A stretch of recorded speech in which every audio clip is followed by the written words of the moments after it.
Boys and girls, ladies and gents, welcome to another episode of Clutch Conversations. It's your boy Mike. We are back at you one more again, live on a Thursday night. I hope everybody is feeling all right. I'm feeling good, man. Y'all ready to do this? I know I am. But first and foremost, man, shout out to my lovely wife, Takar, for holding us down in the comments and holding the team down in general. Y'all definitely show her some love in the comments.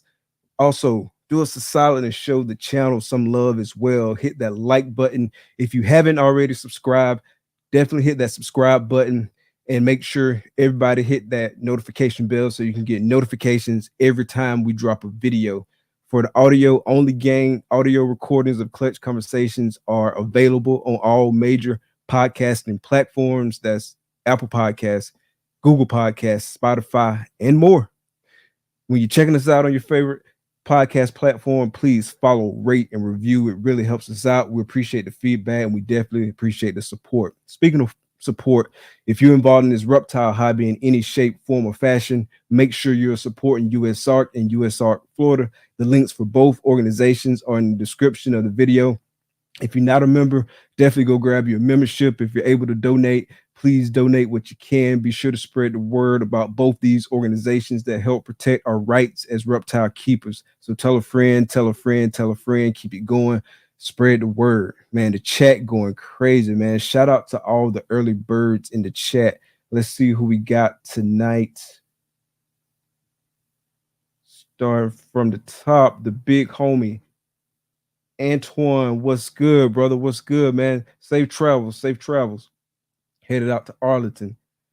Jaffe, what's good, bro? What's good, bro? Man, y'all check out the homie Jaffe, man. He got some heat posted on his Morph Market. Y'all better go grab that Hurricane Batman before I grab her. Brian, what's up, man? What's up, bro? 352 in the building. Jason, what's good? What's good, bro? Peace and love, bro. Bosa, what's up, bro? What's up? The Sultan of Support himself. Eric, what's good, bro? Thanks for coming out. Got Nixon Reptiles in the building. Thanks for coming out, bro. Big Ray, what's good? Mr. Blade, thanks for coming out. Beast Morse, what's good? Thanks for coming out. Me Familia, Levi, what's good, bro? Thanks for coming out. FTL Reptiles. Y'all make sure y'all go check them out. Check out their podcast too. Sexing and Flexing. Beast, what's good? See who else we got. Zach, bro, what's good? Jay, what's up, bro? What's up? Thanks for coming out. Herbert, what's good? Clutch Conversations alum. Thanks for coming out, bro. Miggy, what's up? What's up? What's up? Got the homie Big E, Big Matt in the building. Ebony and Ivory Reptiles. Y'all make sure y'all go check him out and go check out his new dope logo. It's not on this YouTube right here, but go check it out on IG. I think I'm gonna stop it right there. So tonight we got a special guest on for episode 50. Y'all already know this man, so it really needs no introduction in the ball python game. So really looking forward to getting into this interview. We got Justin Kobilka from KINOVA Reptiles. What's up, man? How's it going? Hey, how's it going, man? Pretty good. Pretty good. Pretty good. How's your day going?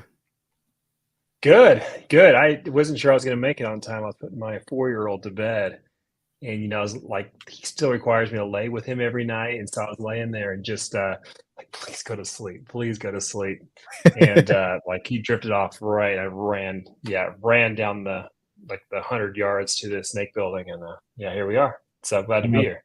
Perfect timing, man. Glad to have you. Glad to have him. Perfect timing. Yeah. So I was playing around out there on internet land, came across your website and was looking, and I saw this on your website where it mentioned that you used to keep venomous as well. You used to keep rattlesnakes. Yeah, if you count it keeping, like we just would catch them and like keep them for, I don't know, a while until like we can't give them to eat. So I guess we gotta get rid of them, kind of thing. I'm not sure that's like teenager keeping, We've never kept them as like a it's like a serious thing since I've become an adult now. So did you keep them in the house? Yeah, and I kept him in. I was in high school, boarding school, and I'd sneak him into my dorm room, and hold on to him. We had a little baby rattlesnake for a while and everything. In the dorm, the dean would kick him out as soon as he discovered I had him every time. But yeah, I just Gotcha. loved reptiles, man. I would catch whatever I could catch every time, every day. Yeah, so you were breeding reptiles in your dorm room, and then you ended up setting up in the biology department. Yeah, yeah. It's quite it's pretty awesome. The college ended up giving me a little room in the biology department to kind of continue my work. And it's funny because, my degree is in public relations, marketing, that sort of thing. But in the end, it ended up being like that little thing that the university gave me, that little room ended up being my career. It's kind of wild. The free part of my education was the part that took off. So at that time, it was just a hobby. Did you have any kind of like thought that it would become a business at any point? Oh yeah, dreams. Yeah, dreams, but they were pipe dreams to me. It's like wanting to become a rock star. Like everybody wants to be a rock star if they have a guitar, but like I was pretty realistic too. But everyone who asked me what I wanted to be, when I grew up as a 20-year-old, I was just like, I want to be a ball python breeder. I basically wanted to be Ralph Davis, if I could just trade places with Ralph Davis at the time. And I loved that whole world, and I'd love to see like the ball python craze was just starting, and I didn't realistically think it would happen, but yeah, I wanted it. I wanted it. Yeah. So back then, were the people telling you, "Man, this is wild. This is wild. Why do you want to breed snakes?" Did you have naysayers that kind of tried to talk you out of it? Honestly, the biggest naysayers were people in the industry, people who are doing it. That's the funny thing is that most people I just, family and everything, I was always the crazy snake kid to them, and they, me wanting to do ball pythons was just normal for my family to think that of me.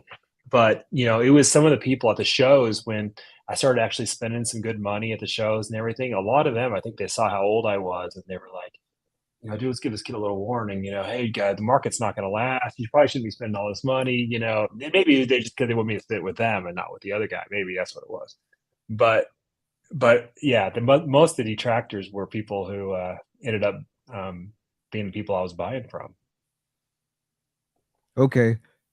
So your internet is breaking up a little bit, so I didn't catch that last part, but it sounded like most of the naysayers were in the ball python hobby itself or in the reptile industry itself, saying that the ball Yeah. python industry wasn't going to last. Which people, I feel like I hear that a lot from people who've been in the game for a while.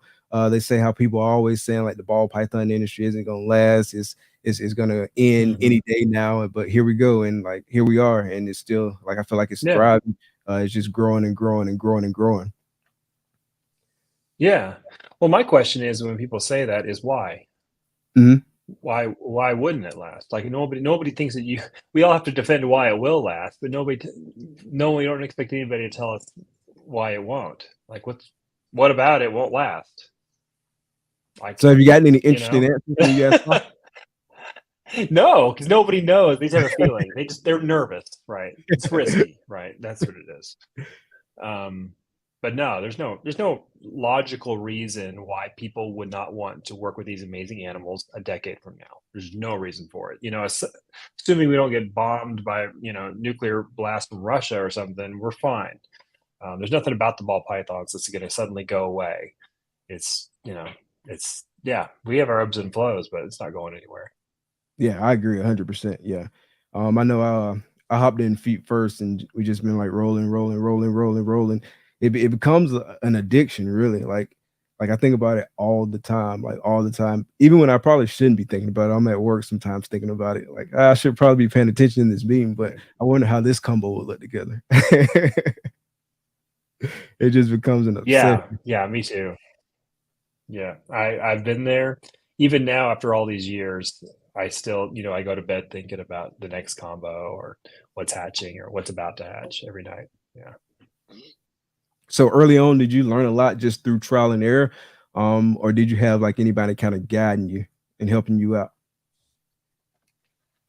Yeah, mostly trial and error. When I started, people were not very open with sharing. Now, that doesn't mean nobody was, because I did get advice from some people about how to do this or that, but it was not the community that exists today. There was nobody had a Patreon. Everybody was trying to hide everything, and wasn't very much sharing. Um, which is honestly, I think maybe a positive. There's something really to be said for just like not knowing what to do and just getting in there and just trying stuff. Like you build like a real strength of character and a strength of business by making Yeah. some mistakes, getting dirty, digging around. Like in a way, the easier it gets, it seems like the more questions people have and the more they struggle sometimes, honestly, as it gets easier because they're not used to digging for the answers or just trying stuff. Yeah, that makes sense. That makes sense.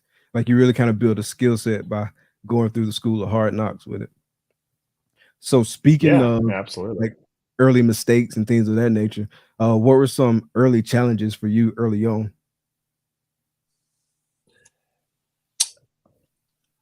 I think early for me, I don't know. I didn't have a ton of specific challenges.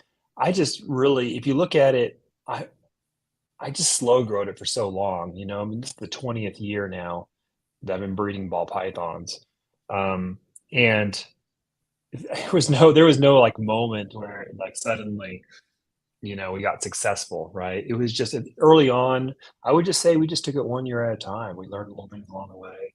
You know, like anyone, there was a couple years, where you didn't get the combos you wanted, or maybe a special animal that you made died, or something like that, and they were all setbacks.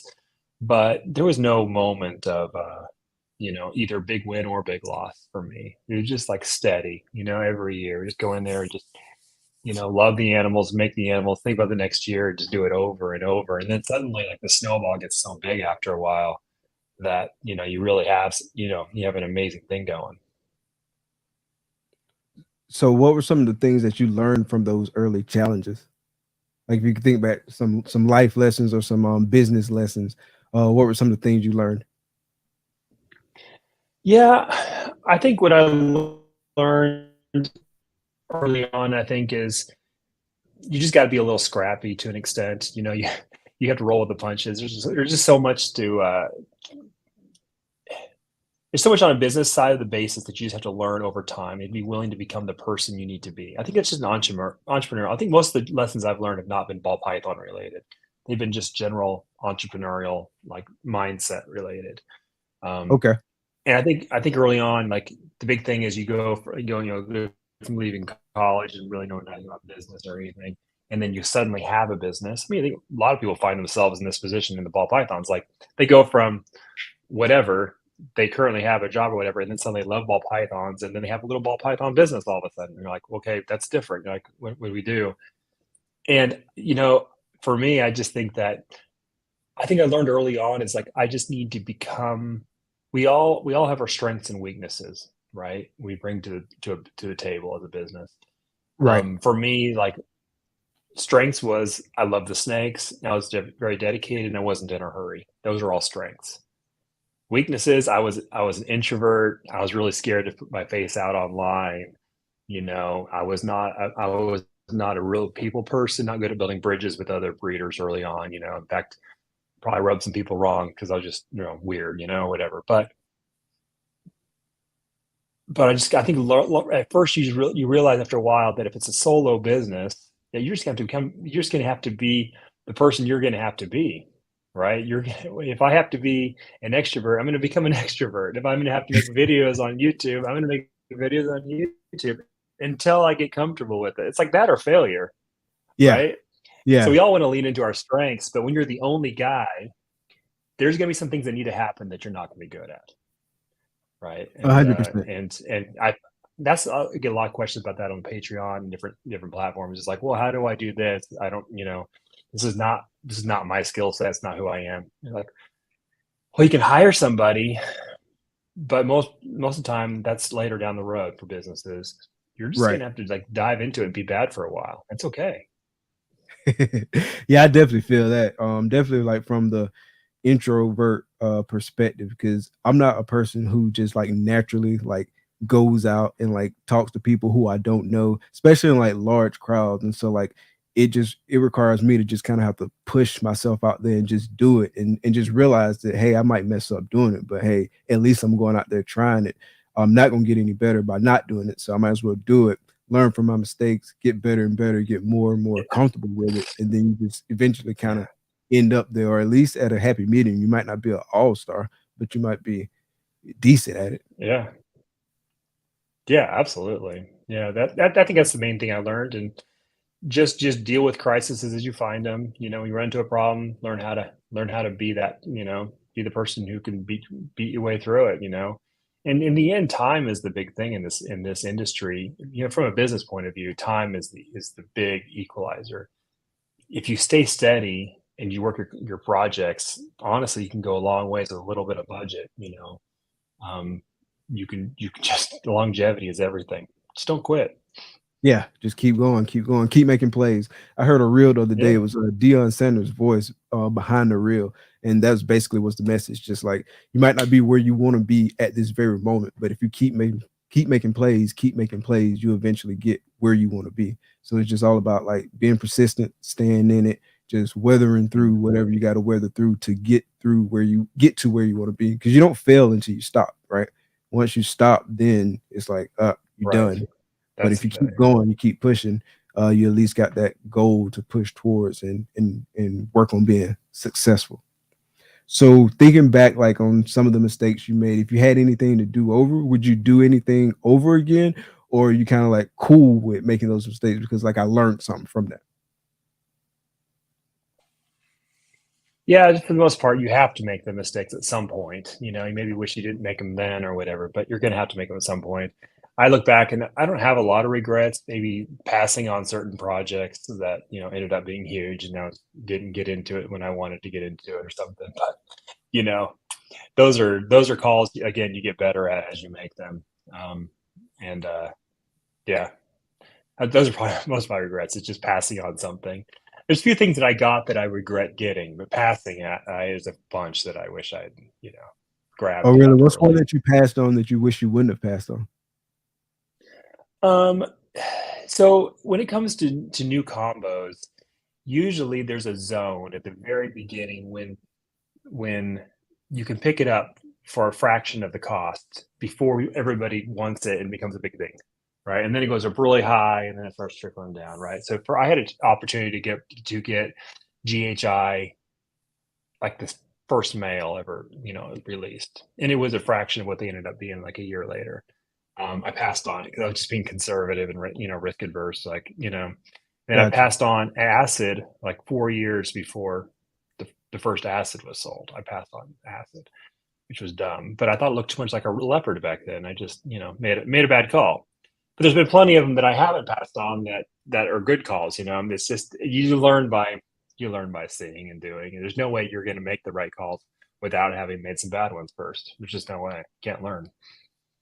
Yeah, that makes perfect sense. Like I've heard you say, like every gene has its day, and like Mm. you work with like a lot of genes that people weren't necessarily working with, or maybe they weren't working with on like a wide scale, and you like really saw something in that gene that people didn't see, or you brought something out that gene that people didn't see. Uh, how did you Mm. kind of develop that thought process? Was it more just like trying to be different than everyone, or just really kind of like having deep insight and really thinking about like what a gene would do and how it would react in certain combos and whatnot? Yeah, I feel like I've always just had an intuition for making pretty snakes, I guess.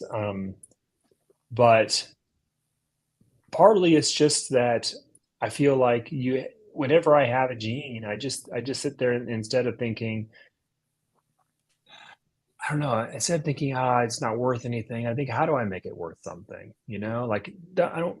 To me, it's not a matter of what I like and what I don't like. Everything is just a step towards something, and it's about taking the best step possible on every project. So we have, whether it was red stripe or spot nose or whatever, those genes were, for a while there, nobody wanted them really. Like they're just completely depressed, right? But I had several of them, and I'm just thinking, like where would this really fit well to make the prettiest snake possible, And then when the Batman eventually being made, and that was what gave the spot nose its big boost, right? And when Pompeii was made, that gave red stripe its big boost. Like it was just a matter of patiently. I had those genes for years before that. It took a while to find that combo. I just wasn't in a hurry about it, I guess. I was just like thinking and watching and tinkering until it came out, you know. Again, time is the key. Yeah, that makes sense. So what do you think kind of sets you apart from other leaders in the industry?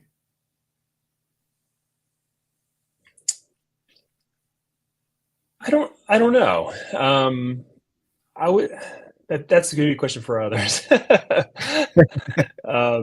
Yeah, I don't know how I'm really different. I'm very passionate about it, but you know what? I think all of them are pretty passionate about it. That's why they got to where they are for the long, you know, how long they've been doing it.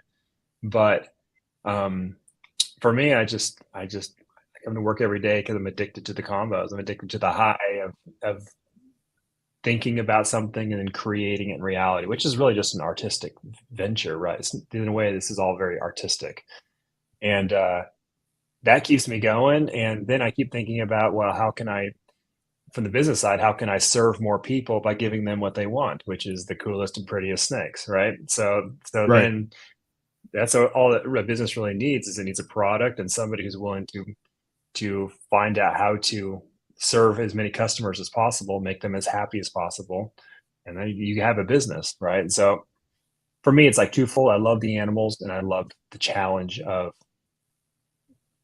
making them and getting them in people's hands that love them. Like that, every part of that, every step of that process has been really exciting for me, enjoyable. Gotcha. And you got a business background, right? Not really. I mean, marketing. Yeah, Marketing. Okay. Yeah. marketing from college. Yeah, and a lot of my family was had their own businesses growing up, so I was like was kind of brushed shoulders with that. But I was out of my depth, no question, when I started. You know, I probably had a good sense of it, but didn't really have any hard knowledge or experience. Gotcha. And so most of your business experience and expertise has kind of come through just running this business yourself. What sort of like Yeah. what sort of resources are you looking to kind of develop that business sense? For me, I'm an avid reader. Um, I read at least a couple books every month, you know, or listen to mostly actually. Like that's the great thing about working in snake rooms is you have all this time to listen to podcasts or books Yeah. or whatever, you know. And so I just voraciously listen to audiobooks. And whatever problem I'm dealing with in the business, I'm listening to people who are the experts talking about how to think through those problems and understand those problems, whether it be um, you know, being a better manager to employees or getting or taking your products to market or handling customer service or sites. That's all. That's all. How bad is my internet, by the way? Is it really terrible? So it's choppy a little bit. Like I'm hearing it like a little bit after you say it, but I can hear it. I just Okay, hear it a little delayed. bit. Yeah, it's a little I can delayed. try to swap signals. Yeah. Hold on just a second. Let me try to swap signals here. Okay. What's up, everybody in the chat? Thank y'all for coming out. Really appreciate all the support. If it's your first time, make sure you hit that subscribe button, hit that like button, hit that notification bell. Appreciate it.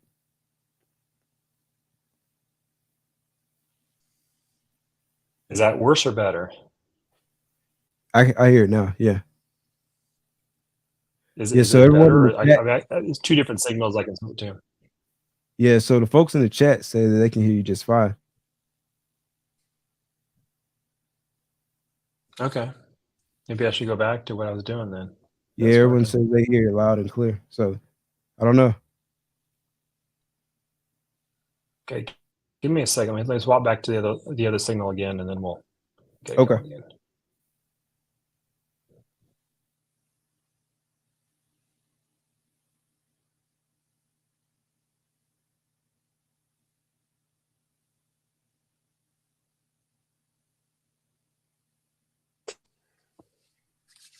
Yeah, everybody said that the other one was better. So it must be me. Okay.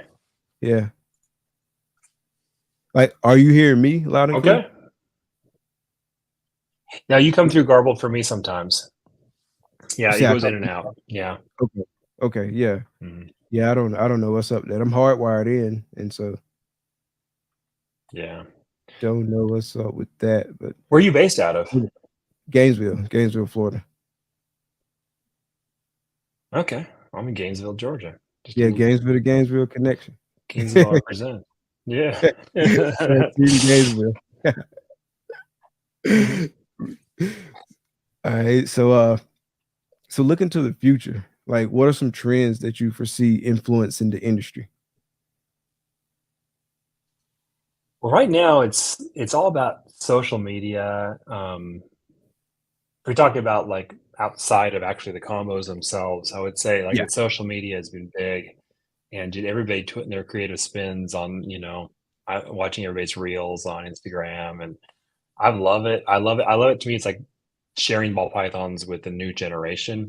I'm not the best at it, but that's okay. I'm getting to be old school now. But yeah, I see the social media just reaching a whole new people. It used to be that our only major outreach, I felt like, for ball pythons was through pet stores. Like literally people going to pet stores, they would see a coral glow or bumblebee or piebald or whatever, and then that would catch them into ball pythons, right? They'd be like, "What is that?" And they go home and research it. But nowadays, I think people see a reel will get 10 million views on Instagram, and that's way more impressions than a pet store, And so I think it's good. I think it's amazing. Yeah. What else? Like, I know genetic testing is a big thing that's going on right now. So, how Yeah. are you aligning your strategy like with genetic testing, and how's that changing how you operate? Yeah. So genetic testing, I'm not sure that I can give a final answer on it, but so far it's going the way I expected, which means that it's it's influencing our industry, but it's not overhauling it. It's not like a big disruptor in the end. Um, so I have tested personally about I think I'm over 300 or 400 animals now, personally tested in my own collection, and that's my personal stock plus a lot of babies that have hatched. And I found that it's extremely reliable. We've sent in plenty of sheds um, that we know what they are. We're just going to find out if the test comes back correctly or not. Like, That makes you sense. know, yeah, we know what they are, but we're just going to see it and make sure it works. And we've had very, very way less than 1% that comes back, questionable. Like, I didn't, that doesn't seem right. Um, Now, theoretically, the only real inaccuracy should come from user error. I mean, or someone along the chain of custody making a problem mistake. So I could make a mistake theoretically when I take the shed out of the bin and I put in the envelope and I write the wrong number on there or something, some mistake I can make. Theoretically, a mistake could be made in the process by RGI. I'm very careful. I think they're very careful. It's not impossible, but the testing technology itself is very reliable. Gotcha. So yeah, I'm looking at I, some of the questions popping on the screen here. They don't have yeah, that one DG about yet. desert ghost. Yeah, They don't have it yet. I think what happened is they were actually working hard on new tests as of last Tinley, and then they, went live to the public, and then they just got blasted by so many people wanting genetic testing that they literally. I know this for a fact. I've talked to them, but they literally said, "Okay, we gotta just fulfill our commitment to the customers. We'll work on new tests after we get our feet under us because they just got overwhelmed by everybody sending in their sheds all at once. And so I still think DG's coming. I think they have had a little bit harder time with it, but I think the biggest delay has been just them trying to make the customers happy. So yeah, gotcha. Like, yeah, I know that you but post. yeah, Go ahead. go ahead. No, I was gonna say I Yeah, know that you so post. mhm, Go ahead. sorry, the delay. Yeah, I was just gonna say, first of all, Maddox, I did pay for it. Um, no, it's but what it hasn't done, and this is where I think people really have the genetic testing wrong, is that they think that it changes the strategy of breeding snakes, and it really doesn't. I still am doing the same pairings I would have done pre-genetic testing because in the end, it's like having an ultrasound in a way. Like it helps you figure out your pairings and helps you do things, but it doesn't make them pregnant, in a way. Like, but like having genetic testing helps you know what genes are in your snakes, but it doesn't change your odds. Does that make Right. sense? Yeah. right? So some people had Now. this thing where like, right. So people were like, well, what I'm going to do is I'm going to go out and I'm going to get a quad het male and I'm going to breed it to all my females. And then I'm going to get them genetic tested. And I'm going to keep all the quad hets I make out of it. And I'm not going to have any possible hets anymore. Okay. So that was a strategy that a lot of people are just saying, let's do that. And what but people didn't think it through mathematically, right? So if you do a quad het female, say to just a normal, right? Right. Only 1 in 16 would be quad het that you'd get out of that. Right. Right. And you have to test all 16 at $65 a piece. That Right. adds That's up. for one gene. Right. If you test all 4 genes, if you do a full panel on all of them, it's like $90. I forget what it is. And so you're talking about, $1,600 potentially to get one quad het, to determine one quad het, right? And there's only 50% chance it's a girl. Yeah. Right. And you really want a girl. So like Right. this math does not work out. And the people thinking like, I'm just gonna get all these I'm gonna get all these het males and just run them through my girls and make a lot. It doesn't change your odds. The odds are long if you're doing that. Right. And you're not going to be happy with the number you get back of actual hets. And then when you combine with the fact that you really want girls, you're having that number again. And so in the end, it doesn't change the mathematical strategy of having high-end animals that produce 100% of what you want or 50% of what you want. Testing is nice, but it doesn't change this whole scenario. And believe me, I'm all about the math. I'm all about the numbers. I'm figuring things out. And I just don't see a way that it transforms what we're doing. Gotcha. Do you think it speeds it up any in the sense that you can test, and so like on the front end that this is het, and so you're gonna work with that animal versus maybe you wouldn't have held one of them back and you might have gotten rid of the wrong one that wasn't het because it had like another codom or something in it. Do you think it speeds it up any in that regard? Obviously, still. Yeah, that's where the biggest change happens. Yeah. Yeah, that's where the biggest change happens. Is in the past, what you'd have say you hatch a possible het male, and you'd say, well, I really don't want to breed it very much. I need to find out if it's het first, and now you can just test it and be like, yeah, it's het, and I'm going to go for full blast. So it definitely speeds up certain aspects. It just doesn't change the dynamics of creating a collection. That's what changes. Right. Okay. Yeah, that makes perfect sense. Yeah. So when you're testing, like I noticed you posted some animals that have been proven het for whatever via genetic testing. Mm-hmm. Are those some of the ones that you knew were het already, but you got them tested and you just stating that they were proven through genetic testing, or are you testing some animals that you like intentionally testing animals that you may not hold back? Because I know a lot of people say I'm only going to test ones that I hold. A little bit of both. Yeah. Okay. So I think I missed it. What you said. What do a lot of people say? Say again. I missed what you said there. What do a lot of people? What you said? A lot of people say something. So a lot of people say that they're only going to test their holdbacks, or they're not going to test any animals that they're going to sell. But I noticed that you sell some of the ones that have been proven het via genetic testing. I trust the process. That doesn't mean that it won't bite me at some point, and I'm going to have to make restitution to somebody because there was that, sliver of a percentage that didn't work. That wasn't what it's supposed to be.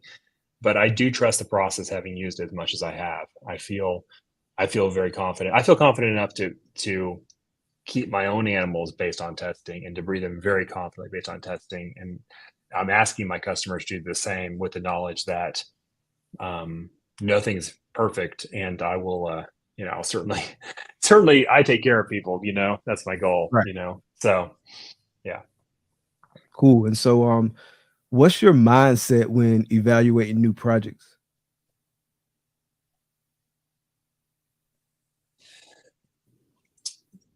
It depends. My biggest question I ask myself is, I guess there's two questions. What potential do I think it has? And how does that fit the price point? If that makes sense. That makes sense. It's like you're frozen up on me. Am I back now?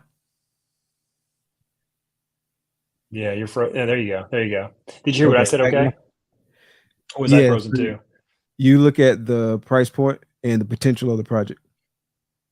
Yeah, yeah. So, do I think the snake is significantly cool? And then you look at, okay, at what's the risk part of you? So if the snake is like, I would say like 50%, 5 out of 10 on my cool meter, and the animal's 30,000, Yeah. not prob. I'm gonna wait, see what happens. But if it's 5 out of 10 on my cool meter and it's $1,000, I'm like, low risk. Potential. There's higher reward potential than there is risk at that point. So I'm always like balancing that, I think, is what I'm saying. I have found, generally speaking, as long as I'm interested in a morph, buying it earlier better is better. You know, that's as I'm looking at the other part is I ask myself, how similar is it to what's out there? And this is what's bit me a couple times, that question, like when I passed on the athlete because I thought it looked like With the a asset. leopard. I was wrong about that. But sometimes you have to ask yourself, like someone says, oh, well, I have a new line of hypo available.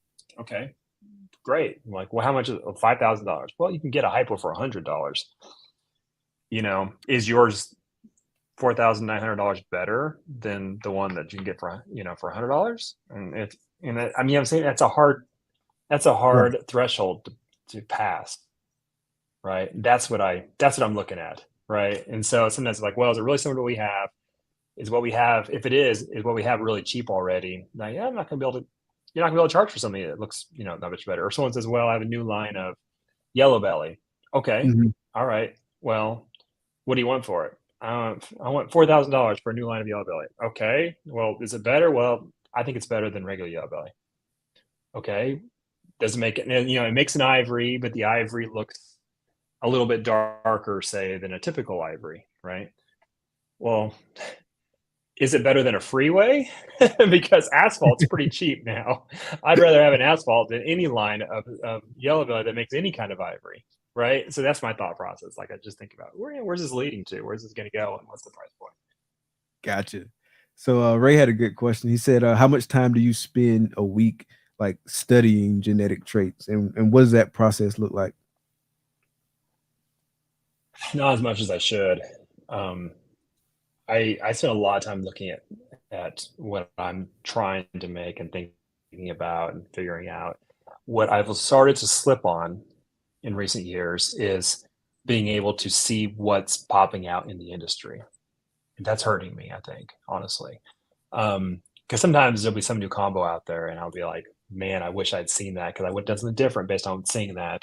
Or I wish I'd bought that snake because that snake's amazing and it sold to somebody else because I wasn't paying attention. I wasn't online. I'm online less and less as I get busier and busier with the business. And so I'm missing opportunities and missing learning and buying opportunities out there lately.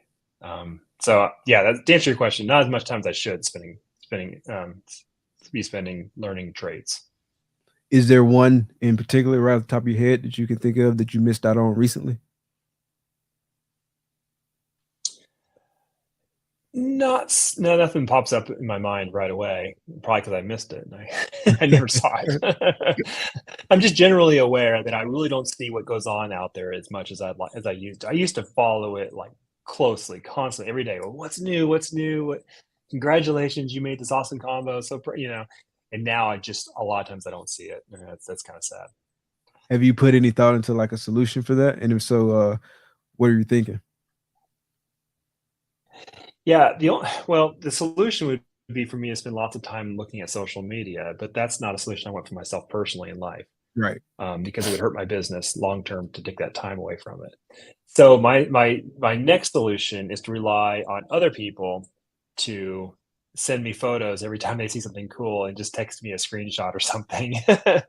And be it the team members here at KINOVA or just friends all over the industry, I get text messages all the time. Did you see that? Did you see that? I'm like, no, but thank you so much for sending it to me. Now I've seen it. So that's my solution. Yeah. Gotcha. So you've hatched like a bunch of snakes that have really kind of like just set the industry on fire. What snakes, right off the top of your head, you think have changed your trajectory the most? I missed the last part of that question. You Which out of the combos that you hatched, like what are some combos that you feel like have changed your trajectory the most? Oh, oh, for me, there was been several like major milestones along the way, and the first one was pretty early on.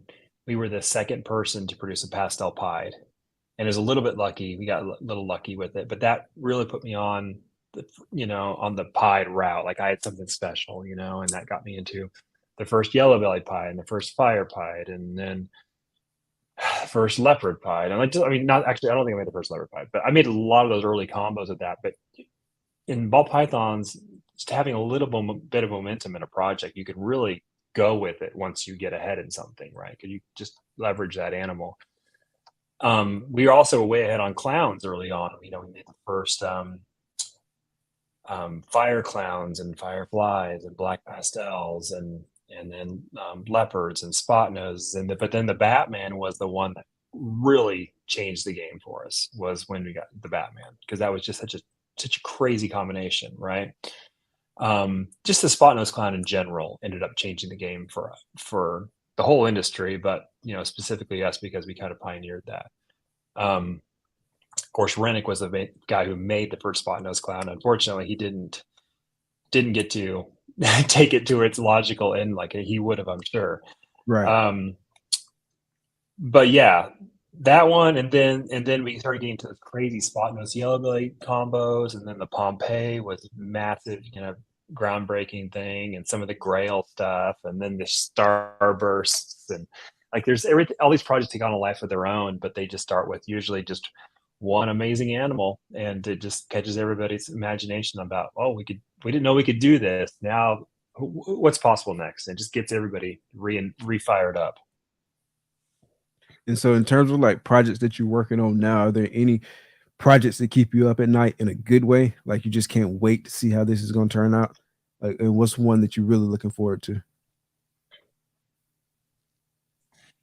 Yeah, yeah. Honestly, some of the most mundane stuff really keeps me up. Because we imagine it all year long. What some of these things, what these combos are going to look like.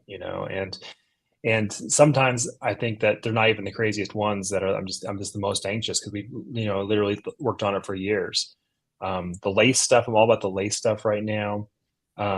We actually we haven't announced it yet, but we just had hit a quad recessive, and Oh, super wow. super excited to show that here very Wow. shortly.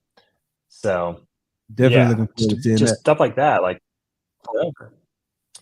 What is that? Say definitely looking forward to seeing that quad. When are y'all gonna be announcing that?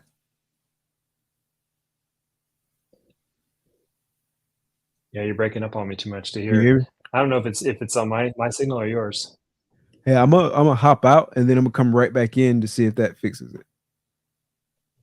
All right.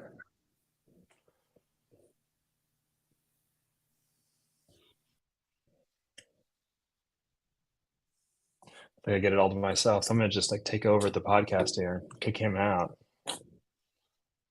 Awesome to see all the comments coming in, guys. Very, very cool.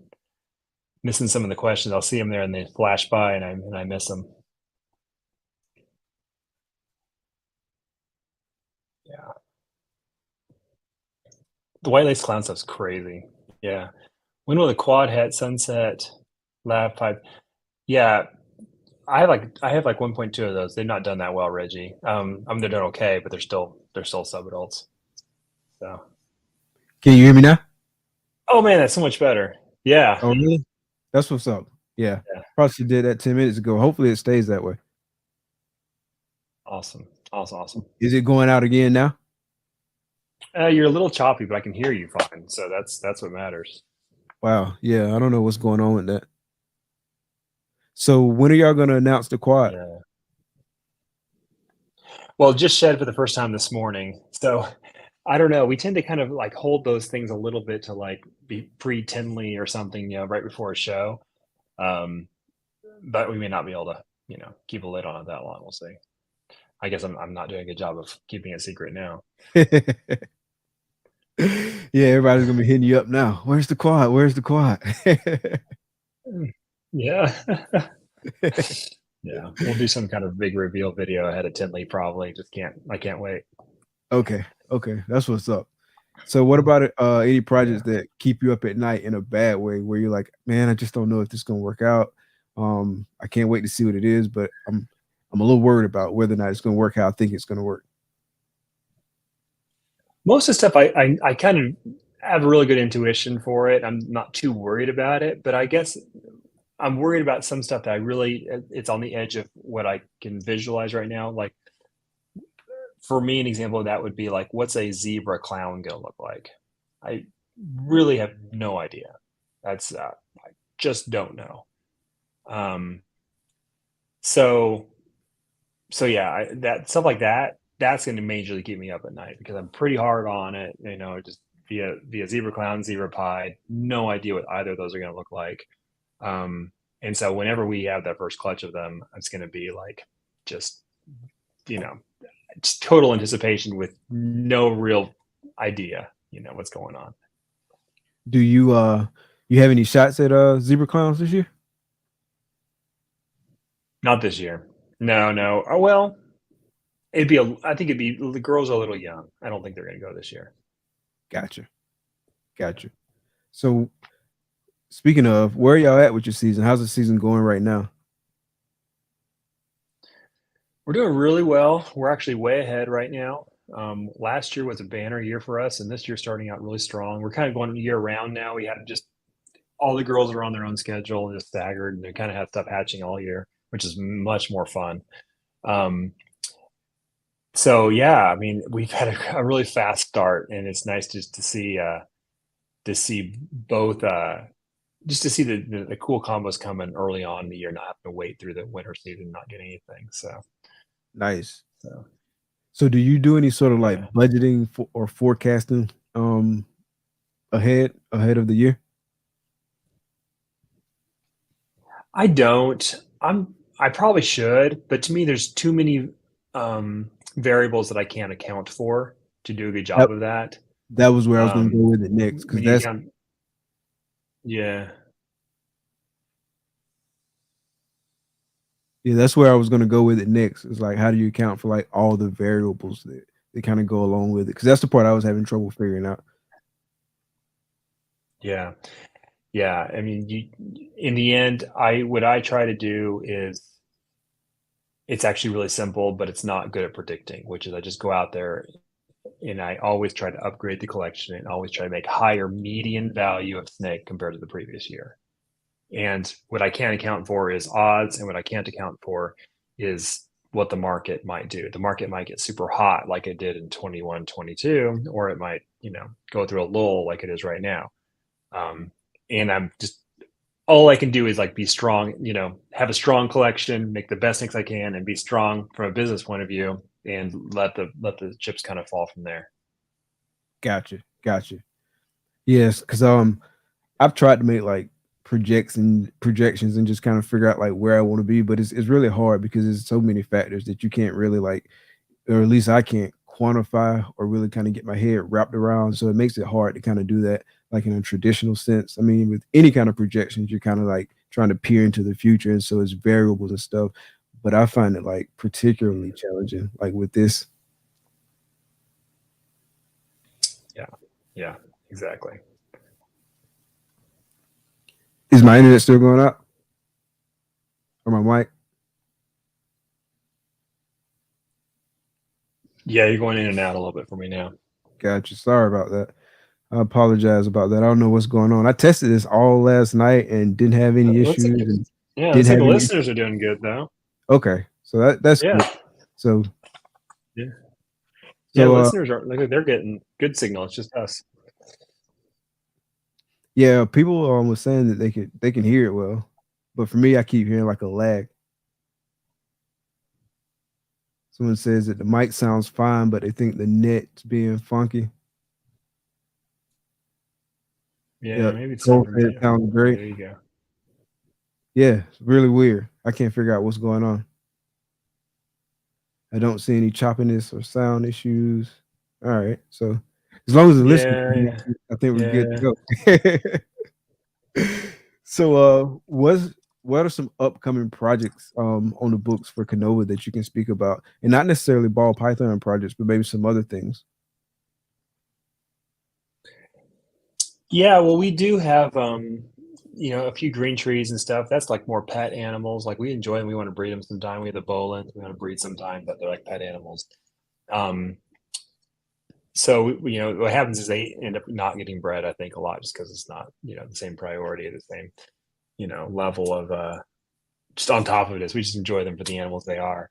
Um, as far as the snakes go, we're gonna do really well with monsoon this year. Hopefully, make some really really good stuff with that. And then we're all about that DG Xanthic Clown project. That's like for me, That's like nice. it's a hard project to push forward, but it's such an amazing snake, right? Every time you're working triple recessive as your base, every gene you add is a challenge. But man, like what a project. So that's what made me fall in love with Xanthic is that snake. I know Justin from Armless Angels, he was asking earlier, any shots at the DG Hypo Pompeii?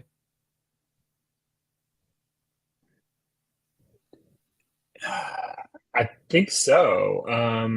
Let's think. We definitely have plenty of shots at the DG Pompeii, but the hypo version will be a little bit more of a long shot.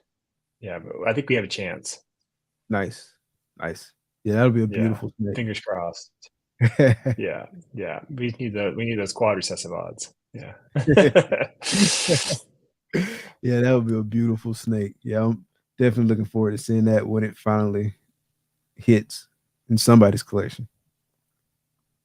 Yeah, absolutely. What about like non-reptile, or not necessarily non-reptile, but like any other kind of like reptile related business ventures that aren't necessarily like the animals themselves? Like you got Clutch going on right now. Like anything new on the horizon with that, or anything new with any other projects?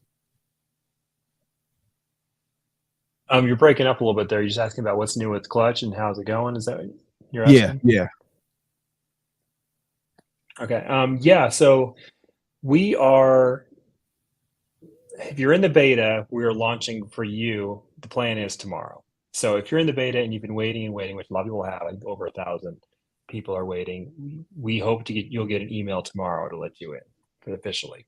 And it'll be Okay. kind of a soft launch. We'll be letting, hopefully, we're hoping to let people who come to the Arlington show and they sign up, let them just get straight in, hopefully, and then kind of just softly open it up for everybody within the next week or two. We're just worried a little bit about volume and just handling the load. We don't want it to be a negative experience, because we weren't able to, keep the traffic, level up. I think we're ready, but you just never know until you get the thousands of users potentially. But we're super close. We're super excited about it. It's an amazing program. It's honestly just the beginning of amazing program because we have such a runway of ideas and plans and everything to make it literally just crazy good. And it's what I personally want for myself, honestly, and very selfishly. But we're going to give it to everybody all the way as we build these features and everything. So super excited. I hope everybody gives it a shot. Everybody gets a 30-day free trial. So when we're live, hopefully this weekend, come on in, try it out. See if it's for you. See if you like it compared to the other products. And hey, it's just another option. And if you love it, great. And if you love what you're using, great. And yeah, come check us out though, and not just that, see what it's like in 6 months, and see what it's like in a year, and like as we really get going. What have been some of the biggest challenges with developing the software? Yeah, it's a lot bigger than I thought. Yeah, yeah, we it's been 2 years, I think, at this point in the making, and we're just getting to public launch, right? Um, Challenges, I would just say, I think the biggest challenge is I'm trying to create something that's a little different than anybody's ever made. And so we're not really going off of, I would say, we're not following anybody's template, right? When we made it. And people will see that when you check out Clutch. It's a very different feel from the other products. And I kind of just made it out of what I thought I needed, and I just kind of cut out everything else to start. And we tried to make it super user friendly, super straightforward. Because I thought that the complication problem was the biggest problem that most of the other sites have. Is it just too complex, and then that it becomes a turnoff. You end up spending more time with the software than you spend with your animals, which nobody wants. So Right. I think in the process of building it, to answer your question, we just learned along the way that you think you know how to do something and you do it a certain way only to find out like that really wasn't the best way to do it. Like, well, you just spent $30,000 developing this feature. Like, yeah, but that wasn't the right way to do it. We need to scrap that. Now that we know, there's no way we could. It's the same way as any business. You learning by making mistakes, right? Right. Or by following the wrong path to its conclusion. That's when you find out it's the wrong path, and then you're like, okay, now that I've gone down the wrong way and I found the dead end, I now know the other way is the way to go, and it allows you to, So that's what takes so long on this stuff. Usually, I think for us is that we're trying to conceive of the best way to do it. We do it a certain way and be like, we didn't account for these factors, and so we got to take a step back, remake it a little bit, and make it on a different architecture, a different, base code or whatever, and kind of Right. lose all that work we did. But it's never lost, it's never lost. And in the end, the customers win. That's my belief, right? In the end, everybody gets another choice when they're looking at what they want to use, and hopefully, it's a good fit for people. Yeah, it's definitely challenging, like with developing software. And then when you're making like some of the changes, you'll make some changes and inadvertently like break something. Like I'm not a software programmer, Yes. but like I know people who are, and like they'll make some Oh my changes. And, goodness! They're like, you "Oh, know, can we change the color of this button?" Yeah, sure. And then something else breaks on the other side of it. Like, how are those things even connected? Like endlessly, I would say the last month has been just rife with that sort of thing. Like everybody's like, no changes. It works. Just don't touch it. Don't touch it. But that's I've learned that's normal. I hope that's normal. yeah, it's definitely normal. Like it's just the nature of software development and all the different moving pieces, and just kind of like Yeah. thinking through that whole workflow and how these different things are connected. And if you move it here, well, it's going to change this, so you got to account for that. Like it can get complicated when you're making changes, especially like when you're in that early development stage and you're making like a lot of changes and you just kind of like building versus just like kind of upgrading. That's what I've seen. Mhm. Yeah. Yeah, big time. It's been a challenge, and you make something, you get it to work, and then you think, I just really want it to be this way, and then you make those changes, and you're like, okay, now it doesn't work, and we're just moving through it. But it's amazing what it's become. I look at the software now, and I love it, but I have a very critical eye. I'm like, that's never didn't quite turn out the way I wanted, and I want that fixed and that fixed and that fixed. And I want this feature, but we don't quite have it ready. That's just the nature of it. At some point, where it's like, we just need to let people use it. Just let people use it. And Morph Market and Herper Pro and all these programs that people use now, they weren't what they are. They weren't when they first launched, aren't what they are now, right? You Right. have to Yeah. go through this iterative process. And Yeah. yeah, I'm super excited to get people's feedback, and super excited to honestly just take it to the next level over the next 6 months to a year. Yeah, because that feedback is very helpful too. Because you're getting feedback Yeah, not just big time. from like someone like at your level, but you're getting feedback from people across all levels and how it works for them. So yeah, definitely something helpful to Right. leverage. Yeah, and to an extent, I built this for me, what I wanted, and now we're going to find out if other people agree. So do you consider yourself a market driver? Um,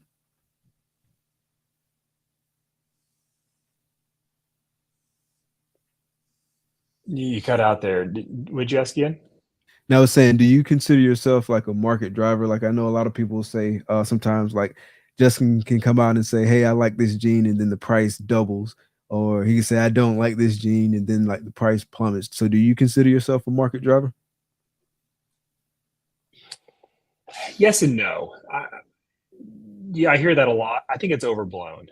I don't think I have as much influence as people say, because there's been plenty of times that I'll say, "Hey, you guys should do this," or whatever, and just nothing happens. It really, I think it feels like I'm driving the market because sometimes I'll tell people what they already know. And when I say it, they feel empowered to go do something. But if I told everybody that spiders are the next big thing, no one would do anything. No one would go out and buy spiders. You know what I'm saying? Like, that's not how it works. If you show a snake or make a snake that is genuinely beautiful, that's how it works. Like, that's what sells snakes. Me saying it's beautiful doesn't make a difference, right? It's got to genuinely be what people want. And I think I'm good for the most part at finding those animals that people really want because I have an instinct for it. But what I say about it, I think, is honestly kind of irrelevant to the snake actually being beautiful. So knowing that people kind of like view it that way, do you feel like a certain sense of responsibility along with that, or you just don't even think about it? Yeah, a little bit, a little bit, but I can't really take on that kind of pressure. I try to just ignore it and just do what I've always done, and which means just make the snakes and talk about what I personally think and let the chips kind of fall where they may. Gotcha. Yeah, that makes sense. That makes perfect sense. All right. And so thinking back to the early years and kind of fast forwarding to now, you've been doing this for a while, got a lot of experiences. So how have you kind of like evolved as a person? Missed the last part of that question. So how have you evolved as a person based on your experiences in this industry, in this business? How have I evolved? I think I've gone from early on being very not really knowing what I was doing to the extent I probably still don't now, but I feel very comfortable with how I worked really well in this role. We have a great staff, and I would just say I've learned a lot of lessons just about being comfortable in your own skin and finding your place. Um, and that's just taken a while. I mean, it's maturity. I don't even know if it has anything to do with the business. It's just maturity as a person. Um, I think that's the major thing. I think how to deal and work with other people in this industry in a positive way, because I,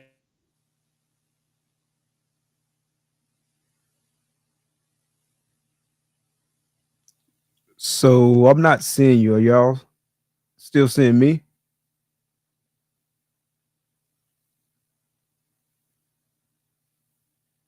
So can y'all still see me? Somebody let me know in the comments.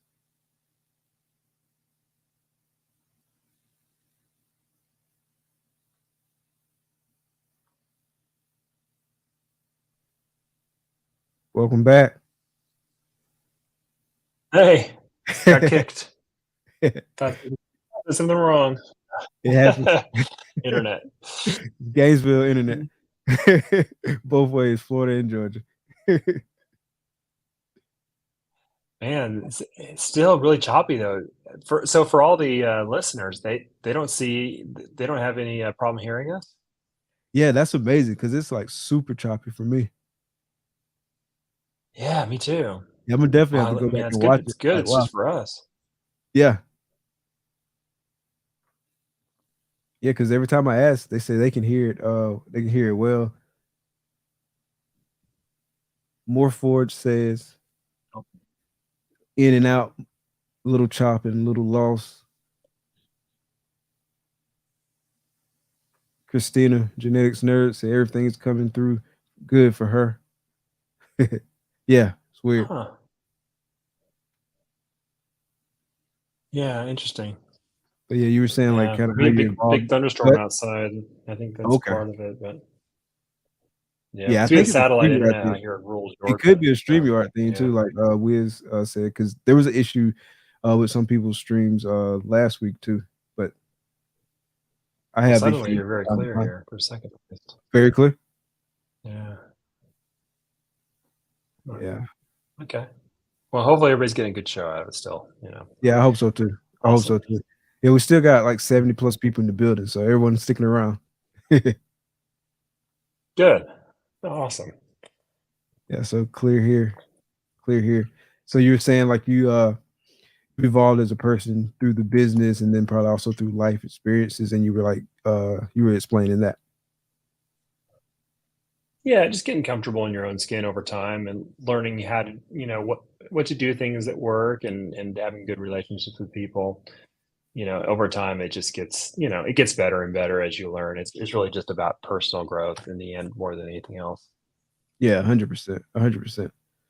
And I think going back to what we were talking about earlier and just like pushing yourself to do things you're not comfortable with, just by nature of doing that, like you're growing as a person, right? Because you're taking what was once like just a total weakness, and even if you get it like incrementally better, like you've grown, right? And you put forth the effort, and then that's also developing character and developing a good hard work ethic and things of that nature. So I like it, and it's forced me to do, like I said earlier, some things that I was uncomfortable doing. And it's just like really kind of like help like drive growth as a person, and so it's pretty cool. Yeah, absolutely. For sure. Cool. So before I let you get out of here and enjoy the rest of your night, I've got some wrap up questions for you, and some of these are kind of random. Let me know if you're having trouble hearing them. But the first one is, if you could live anywhere in the world, where would it be and why? Yeah, I'm not able to understand you well enough, unfortunately. Yeah, it's going in and out really bad. Maybe I should leave and come back again.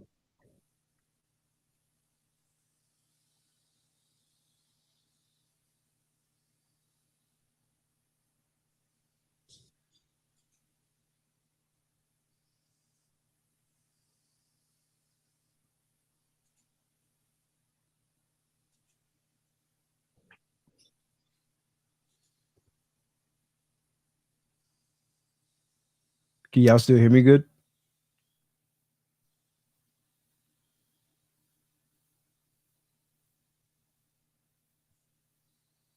Appreciate it, Nicole.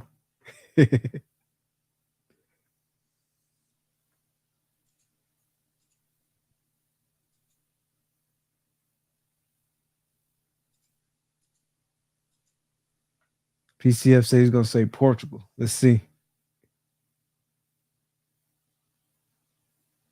We can see you both okay, but it appears to be lagging. Yeah, I don't know what's going on with the internet. I know I have issues with internet on my side. And I've been having issues with the microphone lately. So while we got like a little break, I want to give a quick shout out. So shout out to Justin from Armless Angels. He sat on here with me for like 30 minutes to an hour yesterday, just working on this, trying to make sure like my audio was sounding good, and we get everything to come through clear, seeing if we can replicate the issues we were having, and it worked out. And then Gershon from GP Snakes did the same thing with me last night too. And so we worked through a lot of the problems. So shout out to both of those gentlemen for helping us out. How's it sound now?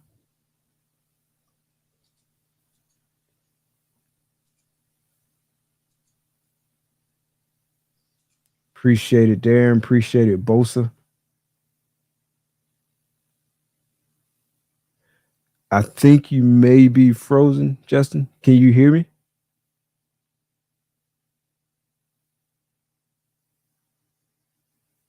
But yeah, shout out to both of those brothers for helping me out. Also, a whole bunch of shout outs while we got some time. Shout out to the homie Keys. Make sure y'all check him out.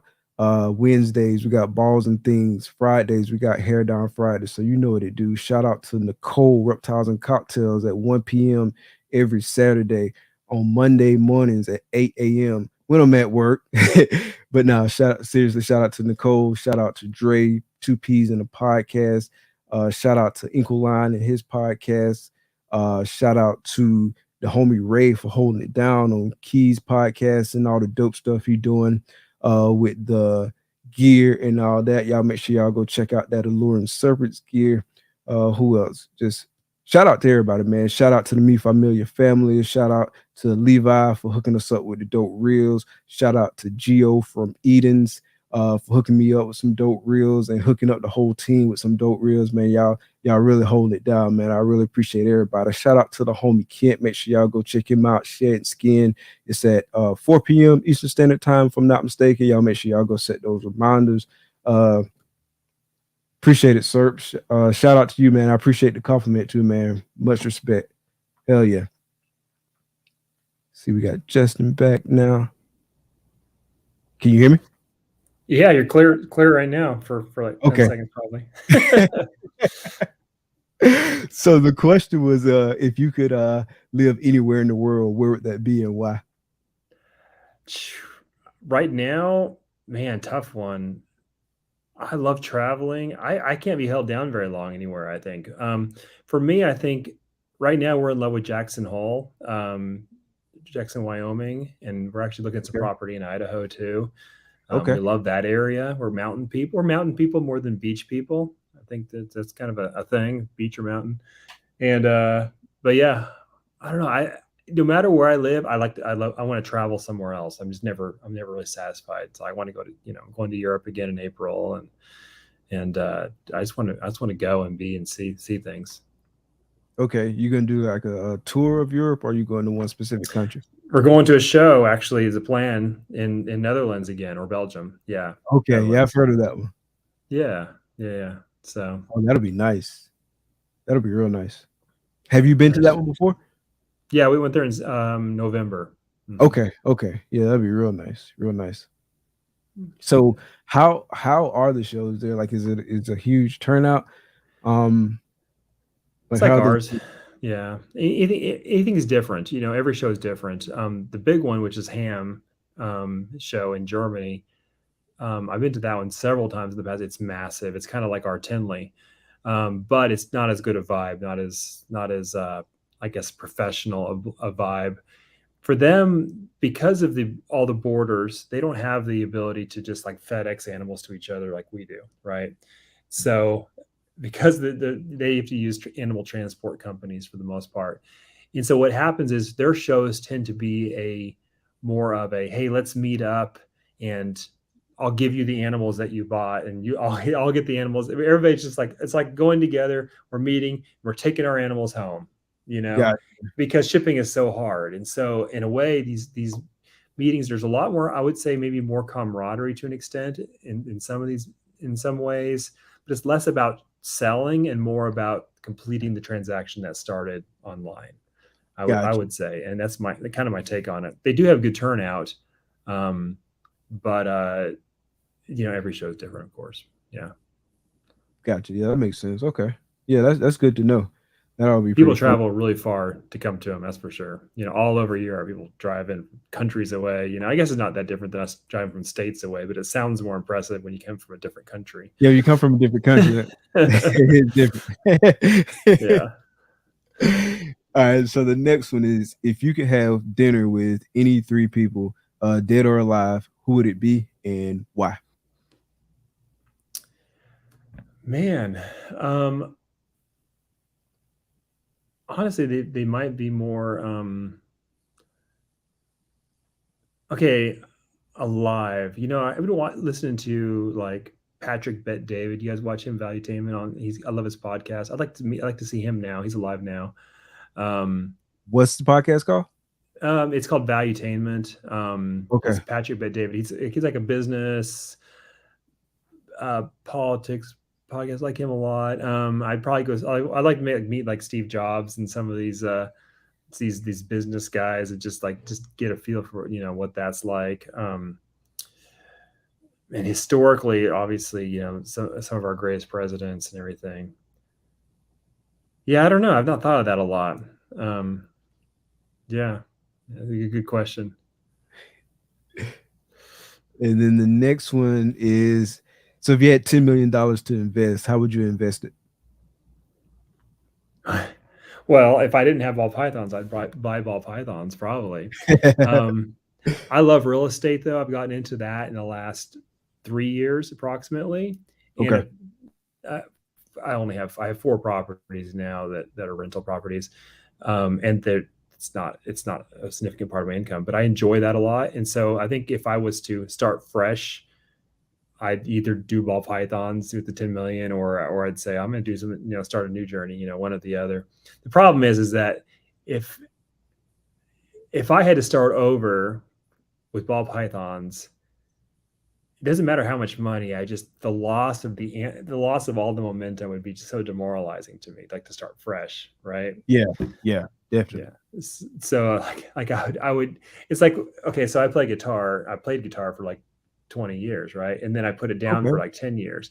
So now when I pick up the guitar, I'm so demoralized. I know how good I used to be, right? I know how good I used to be. And I know how long it's going to take me to get back to where I used to be, that I'm like, oh, I really want this journey. I shouldn't have ever put it down, but now I don't necessarily want to start again.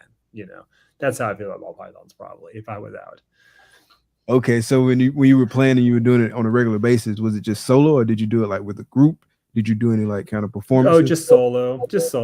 And I took lessons for many years. I was classically trained, learned classical guitar, and then I got more like finger style and everything.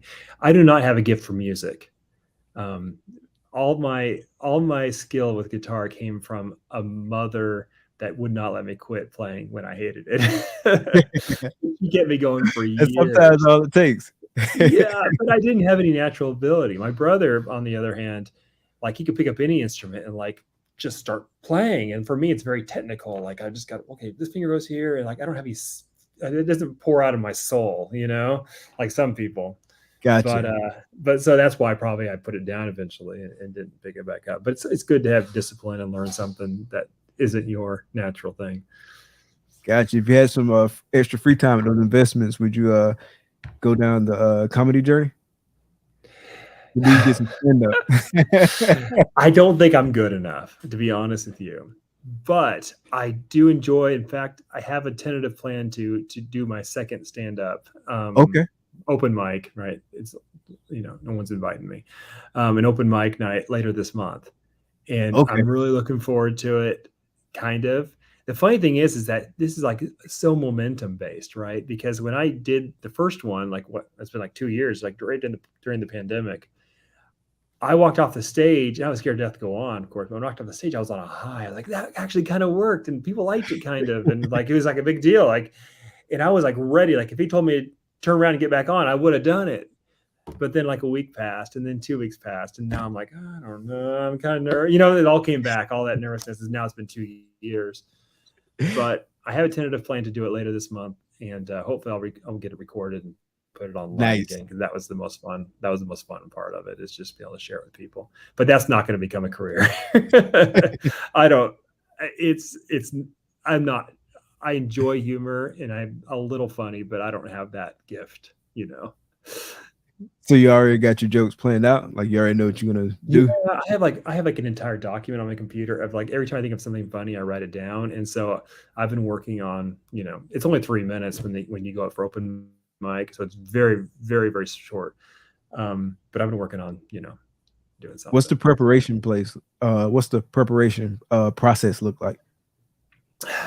That's a good question. I wouldn't say I know it well enough, because the first time I went up there, I didn't know I was going to do it until I got there. We literally went to the place, and they're like, Justin, you should just go up. And I literally sat there and watched other comedians and like wrote down a few things, and then just walked up and did it. So that was terrible preparation.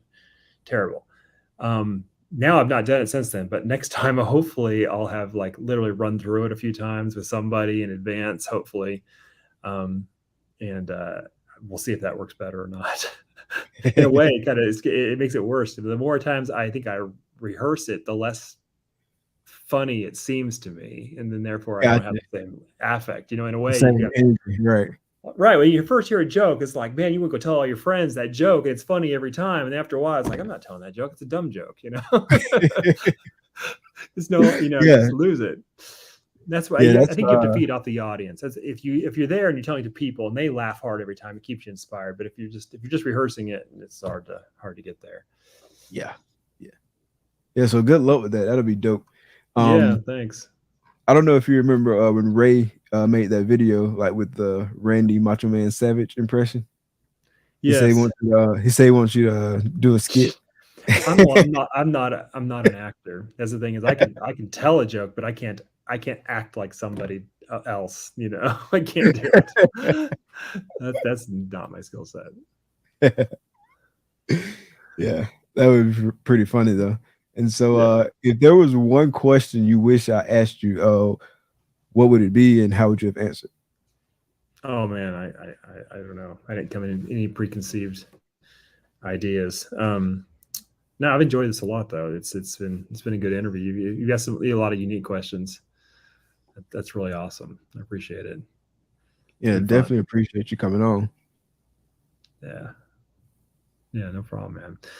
Are Yeah, you I'm just excited because we're going to we're getting on the plane to Arlington tomorrow, and okay? can't wait. Can't wait to get there. We'll have a clutch booth and just talking about it and letting people in and everything. And yeah, I'm pumped. I'm pumped about the snakes and about the industry and you know everything. Can't wait to see everybody. Yeah, man, I want to make it to Arlington myself. I won't make it this time, but maybe in the fall. Like it's kind of a hard maybe right now, but maybe in the fall. Definitely 10 in the fall. Definitely Daytona. You going to Daytona again this year? Hopefully, I was there last time, but just for a very short time. That show has gotten a lot better in the last few years. Like we kind of went downhill for a while, but now it's like pretty awesome again. Okay. Yeah. Yeah, last year was the most fun that I had at it. I've been 3 times now. Yeah. Yeah, so went 3 years in a row, but last year was by far the most fun. Yeah. Big time. I see the question here about Monarch versus Ultramel. I'm I am team ball python in general, but I like monarchs more than ultramels right now. Yeah, but that I would not say. I would say that I'm not an objective observer though, because I I like what I haven't seen and when I'm just starting on. I've been working with ultramel for so long and I love them, but because they're not as fresh to me as the monarch, I just automatically monarch wins because of that. Gotcha. Probably not an objective determination of how pretty they actually are. No. Yeah, the price of ultra milk gonna plummet now. No, I'm kidding. Yeah, believe me, I'm not giving up on Ultraman. In fact, this year we've been probably the coolest Ultraman they ever made. I'm really excited about it. But if I could make the same combo with Monarch, I probably would prefer to it. I'm just not as far along with that. I'm kind of just starting that by comparison. So. Yeah, I like I really want to I plan on working the Ultra Clown project a lot. And I like to see dark genes in that. I want to get confusion in that project as well, and a couple other things, and see how that looks. I really want to get Stranger in that project, but it's going to be pretty hard to get Stranger in that project without Stranger in my collection. So that's step one, is get Stranger in the collection. But I Yeah. definitely want to see some Stranger combos in the Ultra Clown project. What are your thoughts on that? I think we have a pairing for that now. This year, I think we're trying too hard to get. I think we're working on right this second. I think we have a clutch incubating now for like inchy yellow belly, spot nose, ultramel. Oh no, with black bass. Oh, basically ultramel Pompeii is what we're working towards. I'm not sure we'll hit it right, but we have a lot of the stuff. The red stripe has been the most surprising thing to me as far as ultramel goes. It does extremely well in ultramel. It That's does. shocked me. Like we made a red stripe ultramel clown, and it looks better now than when it hatched. It's like a year and a half old now. It's about to start breeding, or a year old. And I cannot, every time I see that snake, I can't believe it. It's too great what that's going to become. I love that project. That red stripe ultramel yellow belly hit clown girl that I got from you, she glows. Really? That's just Yeah. a head. Yeah. Yeah, it's the head. And Nice. she glows. My wife calls it the pink snake. Really? Yeah. Yeah, I love she that. I love glows. that. Yeah, There's so I much was with all this stuff. There's so much just waiting out there. It's like knowing there's diamonds in the mountain and you're just digging for them and you know they're there, like the best ones, and you don't know where they're at, but I just love that. I love the climb on these projects and just knowing that there's just something so special waiting at the end of it. yeah. Like I said, I think about it all the time. Like even when I'm not supposed to be thinking about it, I'm still thinking about it. Absolutely. It's just as it a monarch Pompeii. Yeah, man. I mean, absolutely. We have most of the ingredients for that. Putting it together is going to be the hard part. Yeah. Yeah, it'd be pretty dope, man. Well, we're coming up on like an hour and a half right now. Uh, I appreciate you coming on the show. Appreciate you taking the time to hang out with us tonight. It's definitely been a blast, man. Hoping to get you on the show again another time. Anything you want to say to anybody before we head out? No, just thanks for joining everybody. And man, it seems like to me like this our my signal of hearing you is like perfect ever since I got on the last time. Like, can you am I clear to you now? So I hear a little bit of like kind of like the Really? robotic sound or whatever. Okay. Yeah, like the But you're choppy sound. perfect now. It's been nice. Oh, Yeah. really? Yeah. Okay. Yeah. It's been ever since the last login. That's pretty awesome. Yeah, that's good. Yeah, Yeah. sometimes it helps just to like hop off and hop back on because I know when I hopped off and hopped back on, it was a lot better for me. But sometimes it just Awesome. helps just to hop off. So Awesome. what? No, I appreciate you Yeah, having me on though, and great audience, great interactions there, and good to see everybody there, and hope to see some of you guys this weekend. And it'd be pretty fun. definitely. Can you hang out for a couple minutes? Sure. Yeah. So everybody, I appreciate y'all coming out tonight. Really appreciate the support. Everybody's been sharing this all week. Really, really appreciate it. Appreciate the excitement. Appreciate the hype. Appreciate all the feedback. Definitely, man. Y'all really showed out, and I really appreciate it. So thank y'all for coming out. Be blessed. Peace.